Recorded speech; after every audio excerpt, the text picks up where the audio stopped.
Earth angels, who you are is who you've always been. Who you really are is who you've always been.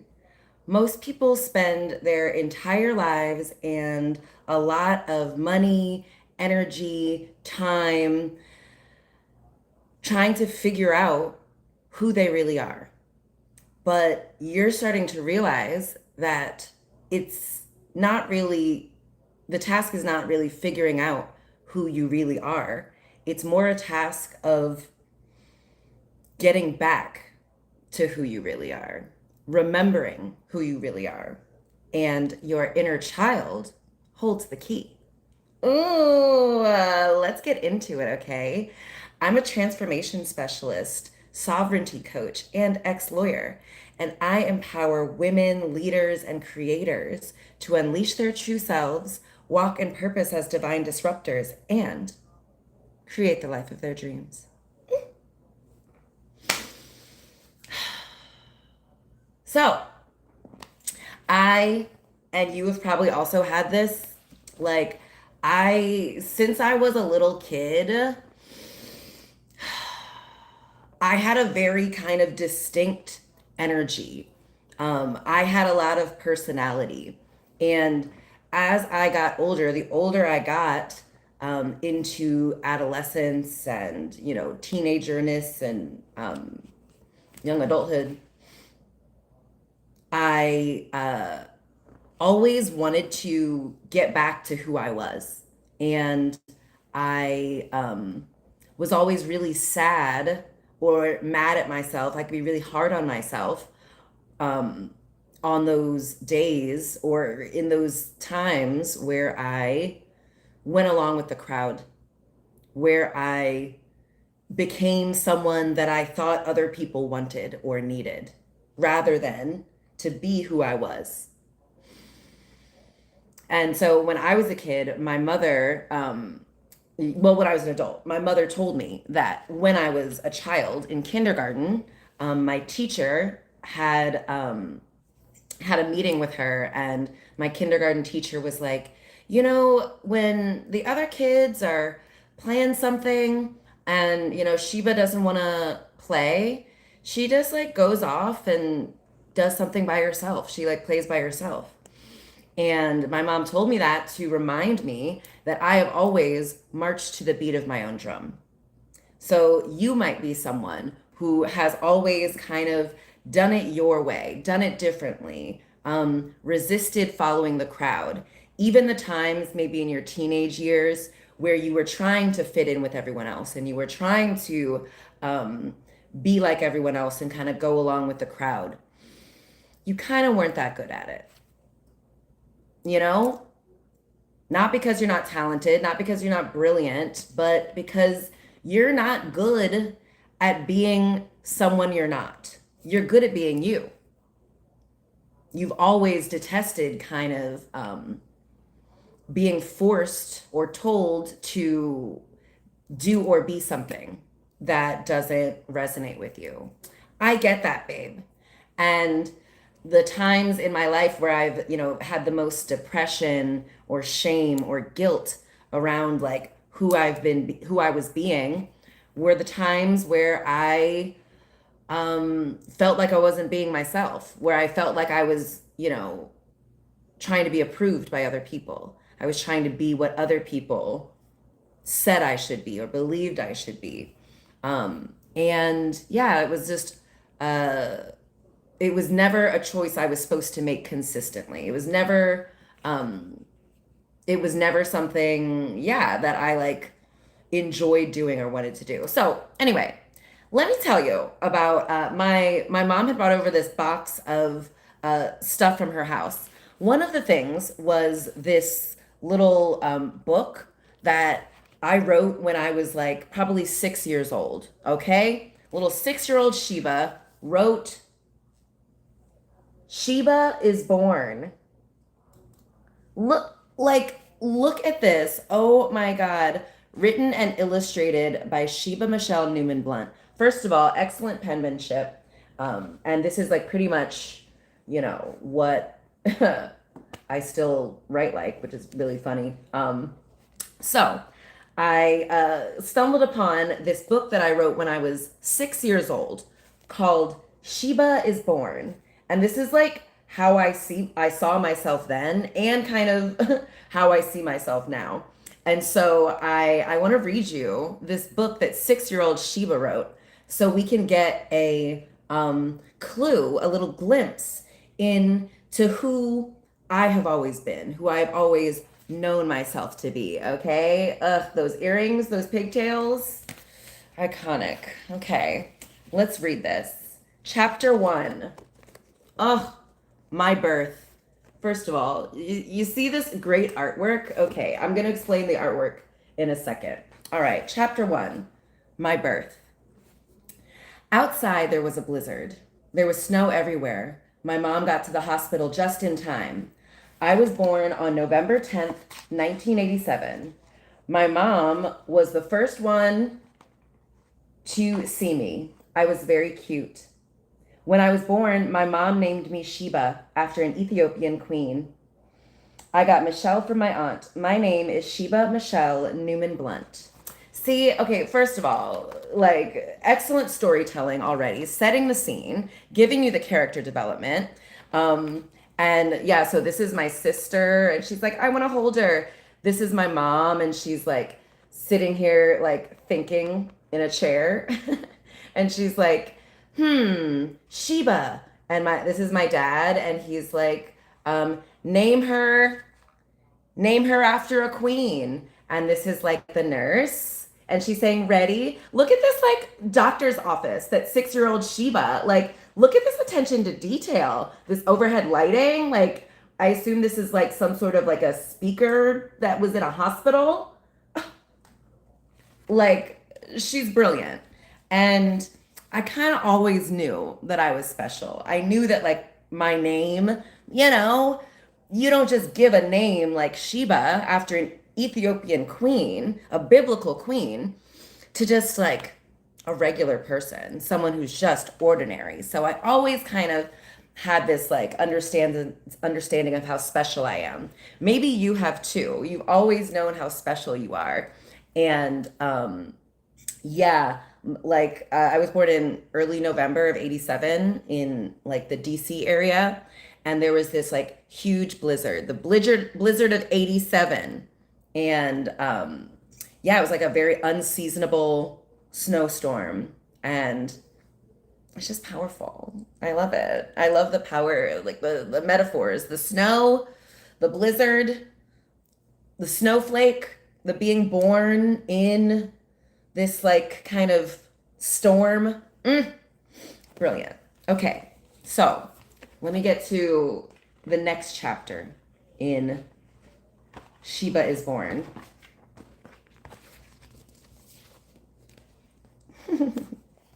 Okay, chapter 2, temper tantrum. When I lived in an apartment, see, this is me living in an apartment. See the floors, see the people and the different. Brilliant. 6 years old, okay? So, when I lived in an apartment, I was about 2 years old. I liked to crawl around. Then, my family laughed at me.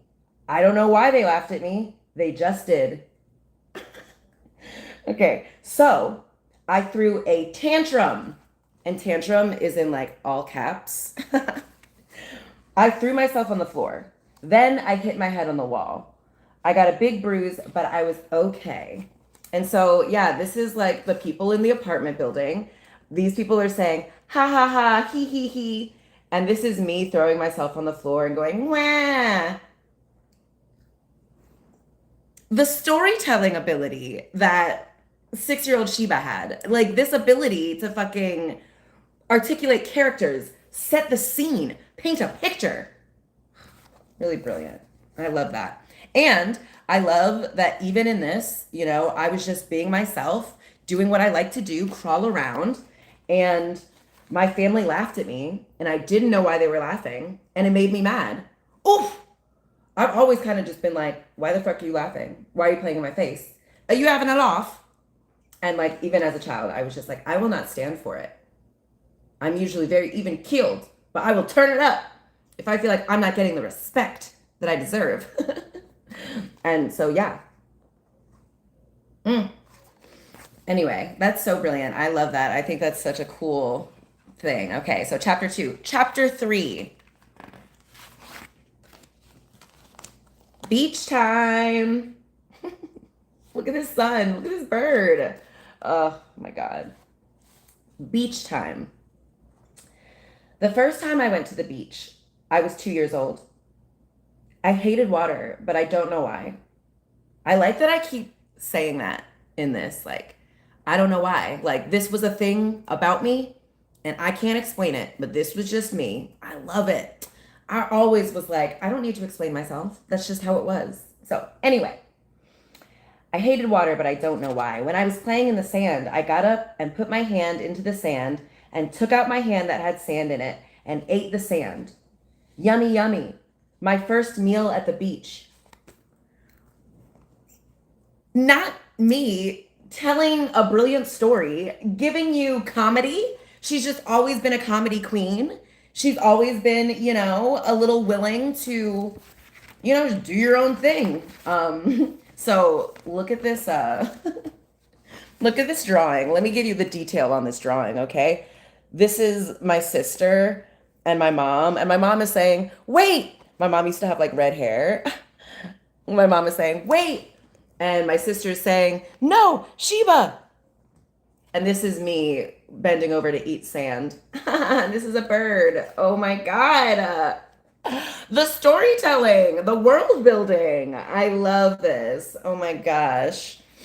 Yeah. So I've always been just kind of like, I don't know, I'm gonna try it. But like, I'm so impressed with my artistic ability. Like how I draw this sun. Oh my gosh. Okay. Chapter 4. This one is a little weird. It just seems kind of out of place, but it's like hilarious nonetheless. Chapter 4. Me and the governor. Okay? Me and the governor. The YMCA was the name of my camp. We went on trips. We went swimming and other cool stuff. YMCA went to Sportsland. We got to skate and go to Chuck E. Cheese. The best part about the YMCA is meeting Governor Wilder. Who the fuck is Governor Wilder? Like, I read that and I was like, who the hell is that? But I drew him and me and maybe my sister, and we're saying cheese. We're taking a picture. Look at these birds. Look at the close-up of the bird and the birds in the distance. And this sun that I drew. Oh, she's always just been so talented and such attention to detail. So Governor Wilder, who I drew as this little white man, this smiley white man, I looked him up. Apparently, he was the governor of Virginia from 1990 to 1994. That's how I kind of aged this, work of art because, I was like, okay, Governor Wilder, and like, apparently he was the best part of camp, which couldn't have been true. I'm like, did I write this for this guy? Now I want to look into it. I don't know what these men were doing back then. Anyway, so looked up Governor Wilder. Apparently he was the first African American governor of a like southern state after Reconstruction. Okay, so this man is actually the first African American governor of Virginia. And apparently he was, I met him once and he like thought I was cool and took a picture with me. Which is a little weird now that I think about it. And now that I think about, the old men and the children. But anyway, apparently that's Governor Wilder. And like I looked up a picture of him and he looks like Cory Booker, but white. Even though he's black. Like he's like the most very barely black person. And I'm surprised that like they, like that's how racist America was. That's how racist white people were. They saw this man and they were like, too black. Ridiculous. Anyway, yeah, also shows, kids don't really see the made up colors that the adults are hung up on. Like, I thought the governor was a nice white man, but apparently He was a nice black man. All right.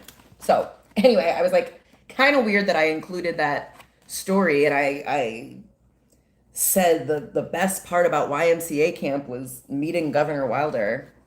That can't be true. I was doing karaoke and I don't know. I don't remember that, so it's interesting. Okay. Last chapter. Look at this. Okay. It's called Chapter 5, When I Grow Up. Oh, look at this. First of all, artist. Oh my gosh. Okay. So this is a diver. This is an artist. Oh, actually, so this says gym teacher. This says artist, and this says oceanographer. Yes, 6-year-old Sheba. Like, look at this classroom too. Like, my understanding of lighting. Oh my God, I was always brilliant. Like, I was always an artist. Okay, so chapter 5, When I Grow Up. When I grow up, I want to be a diver or an artist. Maybe I'll be a gym teacher or a teacher. Maybe I'll be a scientist or a doctor. I will study very, very hard. I will be a new thing each year. Ah, oh my God. Even 6-year-old Sheba knew she did not want to be tied down to like, like pinned down on like what I want to be when I grow up. I was like, I don't know, I'll be this or this. Then I was like, I will be a new thing every year. I've always been a transformation specialist. Ooh, I've always been like, I don't know, I want to do that and that and that. And there's no reason that I can't. And I was correct. So again, this is a little book that 6-year-old Sheba wrote called Sheba is Born. Yeah. So I just saw this and read this and I was just like, wow, it's so interesting. I learned one, I've always like been an artist. I've always been a storyteller. I've always had a very distinct vision of myself and, a desire to be seen how I see myself. So, that story in here about like, I was learning to walk and I was crawling around and everyone was laughing at me and it made me mad because I was like, why are they laughing? I've always just been like, what the hell? What's so funny? I've always had an understanding of my specialness. And so I love that, I went through a phase in my teen years, my adolescence, where I thought who I was uninteresting and ordinary, and that I was like different from everyone in a bad way, in a weird way. And I love that like the original Sheba, the Sheba before all of the conditioning, she knew she was a fucking queen, babe. I knew that I was supposed to be taking pictures with important historical figures. I knew my perspective is beautiful and brilliant and I'm great at articulating it. Yeah, I knew I was kind of a rebel. I like kind of didn't like being told what to do, even if it was something that kind of, eating sand. I was like, I'm going to try it. I've always had like, I don't know, a very keen observation ability, and an ability to articulate and describe for others what I've seen and what I was experiencing. Ooh. So yeah. So I try to spend a lot of time just remembering who I've always been, reminiscing about who I was. And now that I've built this beautiful, safe space for myself, these past versions of me now are like, is it safe to come out now? And it is. Now they can be seen again. I went through a long period where I didn't think I was an artist. And then I realized I surrounded myself with people who I considered artists. And at first I was like, I'm just a person who supports artists. But I started to realize like, no, I'm not just, attracting artists because I like them. Like they like me. They like my art. How I live my life is art. I am art. So it was really cool to see this story I had written about myself, this book I had written about myself that recognized myself as an artist, as a creator, as a storyteller, as someone whose words are important, whose birth was important and noteworthy, who, took herself seriously and expected other people to treat me as sacred and important. I was also someone who, if I wanted to do my thing, I wanted to do my thing. I was always someone who like let myself lead me rather than the crowd. And I recognized that even if I was going to write something down, I was going to leave myself room. So in the story about when I grow up, I was like, I'm going to be a new thing every year. Yeah, I feel like I always kind of wanted to I was like, ooh, work is like you put on like a costume and like, like you pretend to work, which kind of is what work is. Um, and so, yeah, I feel like I always was just like, this is all an illusion. I can do whatever I want. I'm a queen. So, a job, like that's always going to be something I play at, like a fun role that I take on to entertain myself, but not really who I am. Mm. So I love connecting with my younger selves, um, the versions of me through 18 years old. That those versions of me are so brilliant. They're so intuitive. They're so sensual in the sense that they're in touch with their senses, their feelings. And so I try to connect back to that version, those versions of me, and see what wisdom they hold. And so I recommend you doing the same. You've created a safe environment for you to take your time and allow these past versions of you, your younger selves, your inner child, to be seen and acknowledged and played with and validated. And through that process, you can start to see who you've always been. Each of the versions of you, each of these younger versions of you have now started to like line up and they're all facing the same direction. And somehow it's like a circle or an infinity symbol. It's always like going back within and like coming back around to you.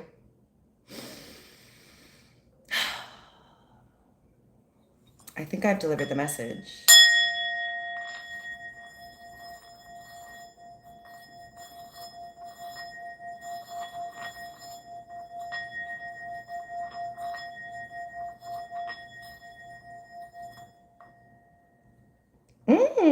Billy just got me this the other day. Look at it, comes on this little pillow.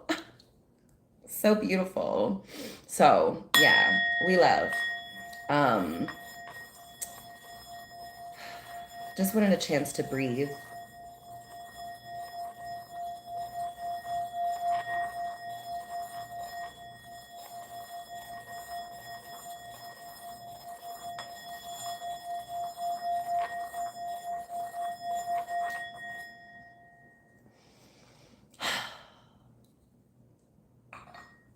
I've delivered the message. So let me know what you think, okay? Like, comment, subscribe, and head on over to my website if you would like to work one on one with me. And go back and watch more of my episodes. I am going to be giving you a couple more episodes than usual this week because the past couple of days, my good sis Jessa and her husband came over and we just had like such an amazing, magical time for the past couple of days, and so like, oh, expansive and affirming and healing and brilliant. Um, and so I wanted to be present and not like rush myself. So lucky you, you get to see more of my face this week. And I know you guys missed me, so missed you too. Glad to be back. And yeah, so go back, catch up on these past episodes. I'm going on every day for a year. I have like 200 more days, 200 and some change. We're ending in March. And then who knows what we'll do. But yeah, go check it out. And because I recognize that my true self, who I really am, is who I've always been. And I just have to remember and get back to her and spend a little time reconnecting with her. Because I did that, I became the woman who went from easily receiving $5,000 every month to effortlessly receiving $100,000 every single month. And you can do it too. All right, my darlings. I love you guys so much. I will talk to you, Earth Angels, tomorrow, okay? Love you. Bye.